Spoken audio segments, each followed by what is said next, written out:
হায় আল্লাহ, এ কী অবস্থা চুলের? চুলের তো যত্নই করনি। রুক্ষ, ড্যামেজ এবং কার্লি হেয়ার, ঝলমলে সিল্কি হেয়ার পেতে L'Oreal Xtenso hair rebonding. Hello viewers, আপুরা আসসালামু আলাইকুম। অনন্যা বিউটি টিপসে সবাইকে ওয়েলকাম। আশা করছি যে যেখানে আছেন সবাই খুব ভালো আছেন।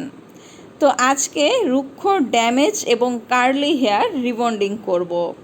প্রথমে যেটা করতে হবে, এই হেয়ারটা শ্যাম্পু করে নিতে হবে, কারণ রিবন্ডিং করার আগে চুল যদি শ্যাম্পু করা না থাকে সেক্ষেত্রে শ্যাম্পু করতে হবে। তো শ্যাম্পু করার পরে এখন ড্রাই করা হচ্ছে। অনেকেই জানতে চেয়েছেন যে কি মেডিসিন দিয়ে রিবন্ডিং করব।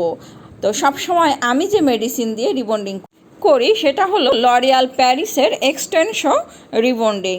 আর লরিয়াল দিয়ে সব ধরনের হেয়ারে রিবন্ডিং করা যায়। কালার হেয়ার, ড্যামেজ হেয়ার, রুক্ষ, কার্লি সব হেয়ারেই রিবন্ডিং করা যাবে।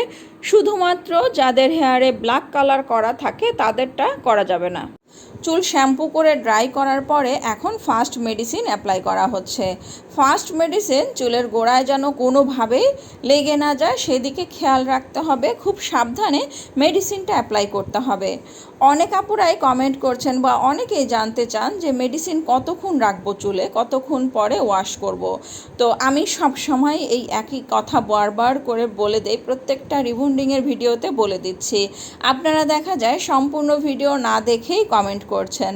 তো এটা একদমই ঠিক না। সম্পূর্ণ ভিডিও দেখতে হবে, তাহলেই আপনারা বুঝতে পারবেন যে রিবন্ডিংটা কিভাবে করতে হবে স্টেপ বাই স্টেপ। অনেক সময় দেখা যায় অনেকের চুলের আঁশ মোটা বা পাতলা।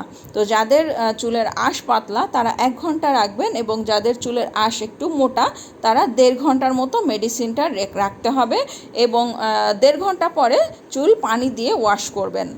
যাদের হেয়ার অতিরিক্ত কার্লি বা ড্যামেজ তাদের চুলে মেডিসিন দেওয়ার সময় চুল বারবার চিরুনি করতে হবে, যাতে করে চুল একদম স্ট্রেট থাকে।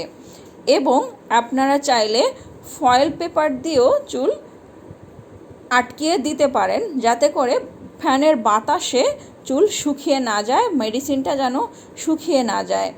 এবং নিচে যেহেতু রিবন্ডিং করা আছে, তো এই রিবন্ডিং করার কারণে অনেক সময় দেখা যায় যে চুল ফুলে যায়। তো এই চুল ফুলে যাতে না যায় এই কারণে চুলে মেডিসিন, যেহেতু চুলের আঁশ একটু মোটা ছিল এবং চুল অনেক কার্লি ছিল, এই কারণে মেডিসিনটা 1.5 ঘন্টার মতো রাখা হয়েছে।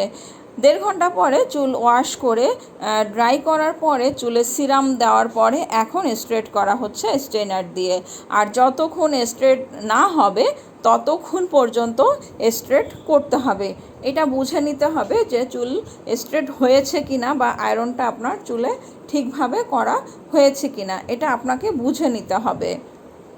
সব সময়ের জন্য আমি যেটা আপনাদের সঙ্গে শেয়ার করি, আয়রন করার পরে চুলে পানি স্প্রে করা। পানি স্প্রে করার কারণ হচ্ছে চুলে আয়রন ঠিকভাবে করা হয়েছে কিনা। চুল শুকানোর পরে যদি চুল আবার কার্লি হয়ে যায় বা একটু চুল ফুলে যায়, সেক্ষেত্রে আবারও আয়রনটা করতে হবে। আর যদি চুল একদম স্ট্রেট থাকে তাহলে আর আয়রন করতে হবে না, সেকেন্ড মেডিসিন অ্যাপ্লাই করতে হবে। চুলে পানি স্প্রে করার পরে চুল শুকিয়ে এখন সেকেন্ড মেডিসিনটা অ্যাপ্লাই করা হচ্ছে। আর সেকেন্ড মেডিসিনের সঙ্গে আমি সিরাম অ্যাড করেছি। সিরাম আমি দিয়েছি ফেন্সির সিরাম। তো এই সিরামটা আপনারা সেকেন্ড মেডিসিনের সঙ্গে অ্যাপ্লাই করতে পারেন। আর এতে করে চুলে আরও শাইনিংটা আসবে এবং চুল আরও সিল্কি হবে। কমপ্লিট করলাম লরিয়াল এক্সটেনশো হেয়ার রিবন্ডিং।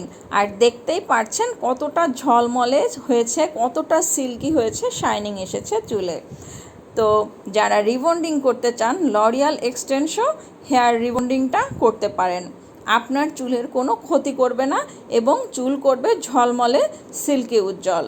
তো যারা রিবন্ডিং করতে চান চলে আসতে পারেন আমাদের পার্লারে। আমি ডেসক্রিপশনে আমার ফোন নাম্বার দিয়ে দেব, আমার অ্যাড্রেস থাকবে পার্লারের, আপনারা যোগাযোগ করতে পারেন। তো সবাই ভালো থাকবেন। আজ এ পর্যন্ত। আল্লাহ হাফেজ। আসসালামু আলাইকুম।